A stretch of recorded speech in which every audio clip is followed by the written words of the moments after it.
আদাবাৰী অটল উদ্যানত বিশেষ আলোচনা চক্ৰ মুখ্যমন্ত্ৰী হিমন্ত বিশ্ব শৰ্মাৰ সমষ্টিত কৰ্মযোগী মুখ্যমন্ত্ৰীগৰাকীৰ কামত সন্তুষ্ট হৈ আয়োজন কৰে আলোচনা সভাৰ জালুকবাৰী উদগনি মঞ্চৰ ফালৰ পৰা অনুষ্ঠিত কৰা হয় উক্ত সভাত অতিথি ৰূপত উপস্থিত থাকে কালজয়ী সংগীত শিল্পী দীপেন বৰুৱা সহিতে জালুকবাৰী এৰিয়াৰ সমাজকৰ্মীসকল লগতে সামাজিক দিশত আগবঢ়াৰ ব্যক্তিসকলক অনুপ্ৰেৰণা যোগাবলৈ উক্ত সভাতে বিভিন্ন গঠনমূলক আলোচনা হয় লগতে সামাজিক ক্ষেত্ৰত আগবঢ়া বহু ব্যক্তিক বিশেষ সম্বৰ্ধনাও জনোৱা হয় মঞ্চই আজি মোক ইয়ালৈ আমন্ত্ৰণ কৰি সম্বৰ্ধনা জনাইছে তাৰ বাবে উদ্যোক্তাসকলক বহুত ধন্যবাদ জনাইছোঁ আৰু কি কম ভাল লাগিছে ইয়াৰ পৰা মই আকৌ এটা উদ্যম এটা পাইছোঁ নতুনকৈ তেনেকুৱা লাগিছে সম্বৰ্ধনাটো পাই পেলাই সদায় তেনেকুৱাই হয় সম্বৰ্ধনা বা কিবা তেনেকুৱা উদগনি বঁটা বা কিবা তেনেকুৱা ধৰণৰ হ'লে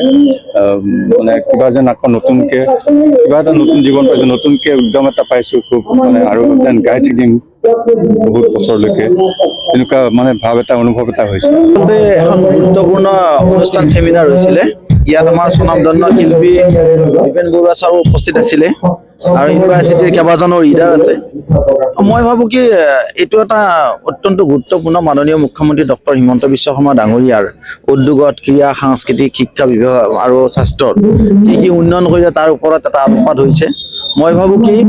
আমি যোগাত্মক যিবিলাক কথা আছে সেইটো আমি প্ৰচাৰ কৰাটো অত্যন্ত প্ৰয়োজন আৰু মই ভাবোঁ আজি এই অনুষ্ঠানৰ জৰিয়তে এটা বাৰ্তা যাব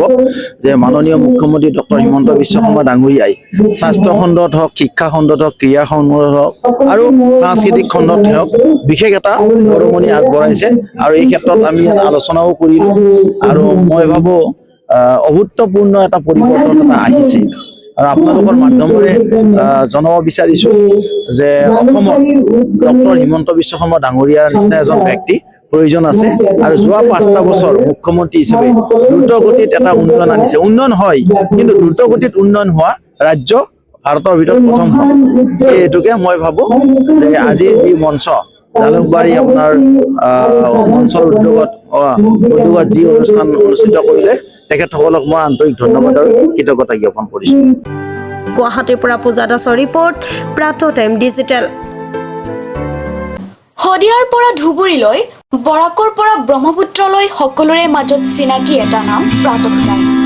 থলুৱা ভাষা কৃষ্টি আৰু সত্য বাতৰিৰ আধাৰত প্ৰতিষ্ঠিত খবৰ প্ৰাতঃ টাইমৰ প্ৰতিটো বা বাতৰি পুংখানুপুংখভাৱে চাবলৈ